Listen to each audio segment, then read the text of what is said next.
Le graphique en nuage de points va vous permettre de croiser deux données. Par exemple, ici, pour chacun de mes sites, je vais avoir des ventes de lecteurs DVD et des ventes de DVD.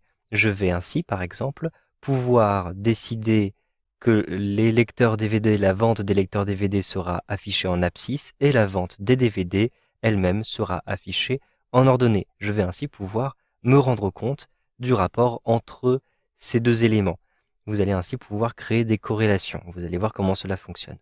Donc, tout d'abord, je sélectionne l'intégralité de mon tableau. Je clique en D2, je maintiens le bouton de la souris appuyé et je déplace le curseur jusqu'en D8. Je vais me rendre maintenant à l'intérieur du ruban dans l'onglet qui s'appelle Insertion. Et j'ai ici la possibilité de créer des graphiques, divers types de graphiques, et notamment ici les graphiques en nuage de points. Un simple clic ici sur la petite flèche et vous le voyez, vous avez divers types de nuages de points qui me sont proposés. Vous pouvez même relier les différents points si vous le souhaitez. Je vais créer un nuage de points standard, un simple clic à cet endroit-ci. Maintenant, je vais déplacer le graphique sur le côté de manière à pouvoir continuer de voir le tableau. Je clique à l'intérieur du graphique, je maintiens le bouton de la souris appuyé et je déplace le curseur de la souris comme ceci. Maintenant, il y a certaines informations dont je vais avoir besoin. Je clique ici sur le bouton plus et je vais ajouter ici le titre des axes. À l'intérieur de la petite bulle qui vient d'apparaître, je coche le titre des axes. Ensuite, je souhaite afficher les étiquettes de données, donc je vais cocher ici étiquette de données. Par contre, je n'ai pas besoin du titre du graphique, puisque le tableau est suffisamment évocateur. Donc je vais décocher ici titre de graphique et je ne vais pas non plus avoir besoin de la légende. Je décoche ici la légende. En effet, les ventes de lecteurs DVD et les ventes de DVD seront en fait les noms de mes axes. Donc ici, pour l'axe des abscisses, je vais rentrer les lecteurs DVD. Je clique 3 fois à l'intérieur de cette zone, cela me permet de bien sélectionner l'intégralité du contenu de cette zone-ci. Et je vais rentrer avec le clavier lecteur DVD. Ensuite, je vais sélectionner ici le titre de l'axe des ordonnées. Je clique 3 fois à l'intérieur pour bien sélectionner l'intégralité du contenu et je vais appeler donc cet axe DVD tout simplement. Ensuite, je clique sur le côté pour valider le titre de cet axe.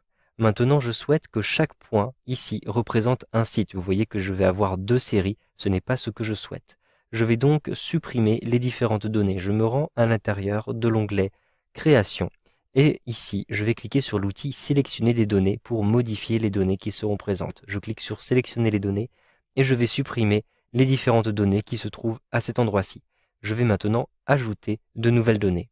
En réalité, pour que chaque site soit reconnu, je vais devoir les rentrer un par un. Donc je vais choisir ici le nom de la série. Il s'agit du site Saint-Lazare. J'appuie sur la touche Entrée. Ensuite, je vais ici, pour la valeur de la série, pour l'axe des abscisses, j'avais décidé qu'il s'agissait des lecteurs DVD, donc je clique sur la petite flèche rouge et je vais sélectionner la vente de lecteurs DVD pour le site de Saint-Lazare. J'appuie sur la touche Entrée. Ensuite, je vais me rendre à nouveau sur la petite flèche rouge pour choisir les valeurs de la série des ordonnées. Il sera donc ici la vente des DVD. J'appuie sur la touche Entrée et je clique sur OK pour valider.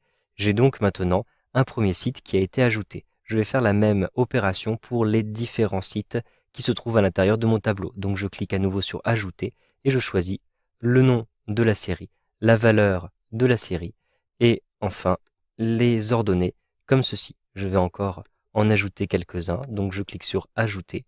Je choisis le troisième élément. Ensuite, les abscisses, les ordonnées, comme ceci. Et je clique sur OK. Je vais encore en rentrer un autre. Donc je vais sélectionner par exemple ici pour Haussmann. Je vais ensuite ajouter les lecteurs DVD. J'ajoute enfin la vente de DVD et je clique sur OK. Vous avez compris la manipulation, je ne vais pas tous les rentrer. Une fois que vous avez fait cela, cliquez simplement sur OK et vous le voyez, les différents sites qui apparaissent avec des couleurs différentes. Cependant, vous avez uniquement les valeurs ici qui sont les valeurs des ventes DVD qui apparaissent. Or, je souhaite avoir le nom des sites. Je vais donc sélectionner les différentes étiquettes, par exemple celle-ci, et je peux même double-cliquer dessus pour afficher, vous le voyez sur la droite, ce volet. Je vais déplacer un petit peu ici ma feuille pour bien voir le contenu de mon graphique. Ici, vous le voyez, j'ai des options d'étiquettes qui ont été sélectionnées automatiquement.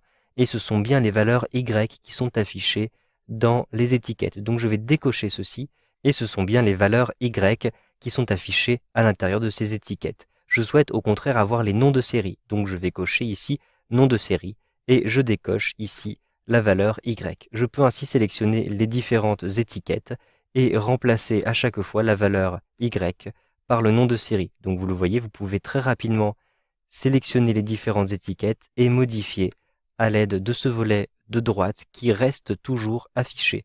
Donc comme ceci, en 3 clics, vous arrivez à modifier les différentes étiquettes de données. Je ferme maintenant le volet en cliquant en haut à droite sur la petite croix et j'ai mon nuage de points qui a été constitué. Vous savez donc maintenant comment créer un graphique en nuage de points avec Excel 2013.